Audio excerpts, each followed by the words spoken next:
In April of 2025, the only hospital in Trinity County, Texas, locked its doors. It had been open barely 14 months. The county has about 14,000 people, many of them poor, many uninsured. When the hospital closed, the nearest one became a 30-mile drive away, the kind of distance that, in an emergency, gets measured in survival. And here's the thing: Trinity County didn't get healthier. The need didn't go away. The hospital just couldn't make the math work. This is happening all over rural America, and once you see why, you can't unsee it. The Trinity story has all the pieces in miniature. A rural county tried to keep a hospital alive, leaning partly on local property taxes. But it went almost a year without being able to bill Medicare, its single biggest payer. Local taxes couldn't cover that gap. Now, that billing breakdown was an unusual shock. Most rural hospitals don't close that way, but it turned fatal for a familiar reason. A rural hospital runs on margins so thin it has no cushion to absorb a bad year. 14 months in, it closed, leaving residents a 30-mile drive to the nearest emergency room. Trinity's trigger was unusual. The fragility underneath it is the rule, and it's been building for 15 years. So let's answer it like an operator. Why are rural hospitals vanishing? Not in the ghost towns, but in working counties with real patients. The answer is a math problem. A hospital is one of the most expensive things a small town can run. A fixed cost that barely bends, sitting on top of a patient volume that keeps shrinking, paid for by the wrong mix of insurance. Pull those apart, and every closure starts to look the same. Start with the scale. Since 2005, by the count of the University of North Carolina's Sheps Center, the most cited academic tracker, 197 rural hospitals have either closed completely or stopped offering inpatient care. More than 100 of those simply shut their doors for good. And the pressure hasn't let up, which brings us to the hospitals still standing on the edge. Look forward, and it gets starker. One health policy group estimates that about a third of all rural hospitals in the country, over 700 of them, are at risk of closing, with a few hundred at immediate risk in the next couple of years. Now, that's a projection, not a prophecy. Different groups use different methods and land on different numbers, but every serious estimate points the same way. A large share of rural hospitals are running on empty. The question is why a hospital, of all things, ends up on that edge. Here's the trap in how we think about this. It's tempting to assume rural hospitals close because the towns are emptying out. Fewer people, less need. And yes, some rural areas are slowly losing population. But that's only part of it, because even where the people are still there, still getting sick, still having babies, still having heart attacks, the hospitals are closing. What's really shrinking isn't just the headcount, it's the paying volume, the steady stream of well-insured patients a hospital needs to cover its costs.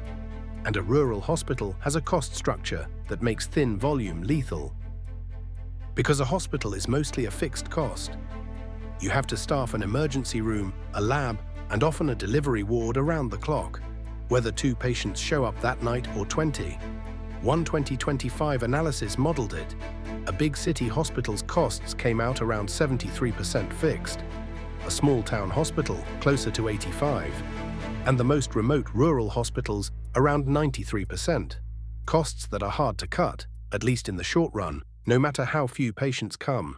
So when volume drops, a city hospital can trim. A remote rural hospital has almost nothing left to cut. It just bleeds. Call it the isolation tax. So the costs are rigid. Now layer on the second problem, who actually pays the bills? Because in a rural hospital, the mix of insurance is tilted in exactly the wrong direction. In a rural hospital, a bigger share of patients are on Medicare or Medicaid, and a smaller share carry private commercial insurance. In 2023, only about 19% of rural hospital discharges were covered by private insurance, versus about 24% in cities. That gap matters enormously because commercial insurance is the payer that tends to reimburse above cost.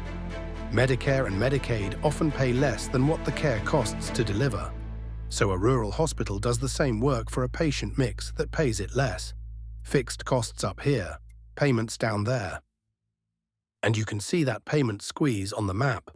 Of all the rural hospitals that shut down between 2014 and 2024, about 69% were in states that chose not to expand Medicaid.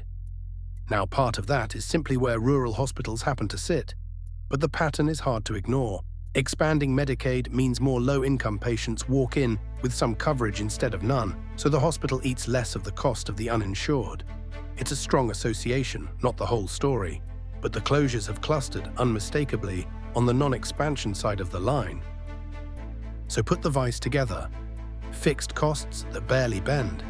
Patient volume too low and still falling as care shifts to outpatient clinics and patients drive to bigger hospitals for anything serious. A thin slice of commercial insurance to actually pay the bills.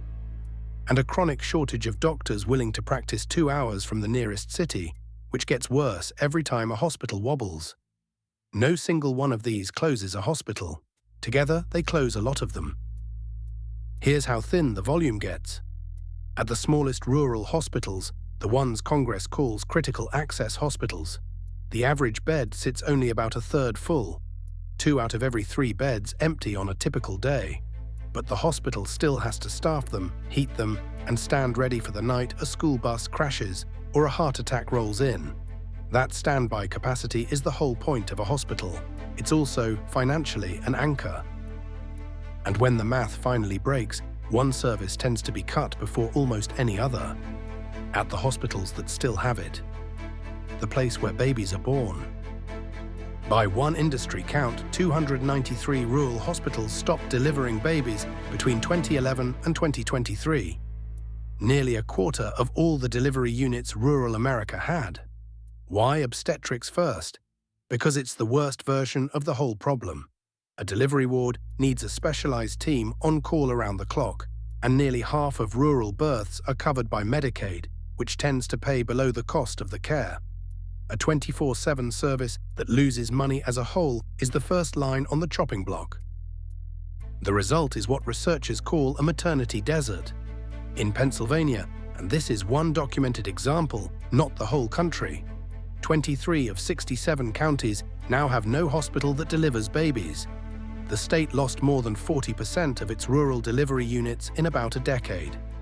In one stretch larger than the state of Connecticut, an expecting mother can be 30 minutes or more from the nearest delivery room, while in labor. And nationally, for most rural hospitals without a delivery unit, the closest one is over half an hour away. And distance is what turns an accounting problem into a medical one. A 2021 federal study looked at rural communities that lost inpatient care. Before the closures, the typical distance to a hospital for common inpatient care was about 3.5 miles. Afterward, it jumped to nearly 24. For specialized care, it stretched past 40 miles. Every one of those added miles is time. Time in the back of an ambulance, on a rural road, in the exact moments when minutes decide outcomes. So is anyone trying to stop the bleeding? Yes, and the main fix on the table is a strange bargain.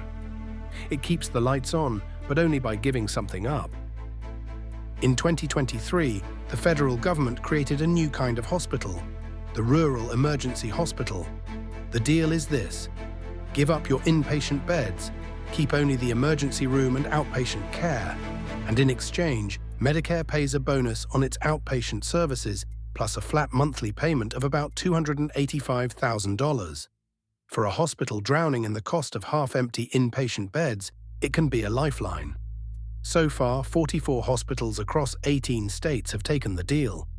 But look at what it is. The town keeps an emergency room and gives up its inpatient beds, the ability to admit you and keep you overnight. Survival at the price of the beds. And in late 2025, the government went bigger. A $50 billion rural health transformation program, $10 billion a year for 5 years, aimed squarely at this crisis. It's the largest bet yet. But it is brand new. No hospital has been saved by it yet, and it's fair to be skeptical about whether money alone fixes a structural math problem. We simply don't know how this one ends. So put it all together. A rural hospital disappears not because the need dries up, but because a fixed expensive machine can't run on a shrinking low-paying stream of patients. The delivery ward is often among the first to go, then inpatient care, and if the hospital survives at all, it's often by shedding the very beds that made it a hospital. The quiet waiting room in a rural town isn't a sign that no one's sick. It's a sign that the volume and the payment needed to keep the doors open finally ran out. If you want the operator's view of how healthcare actually works, the systems behind the headlines in plain English, the breakdowns are at shanewelter.com/free. Next question in this series: even in a city with hospitals on every corner, why does it take 3 months to see a specialist? The answer isn't that there aren't enough doctors, it's how their time gets rationed.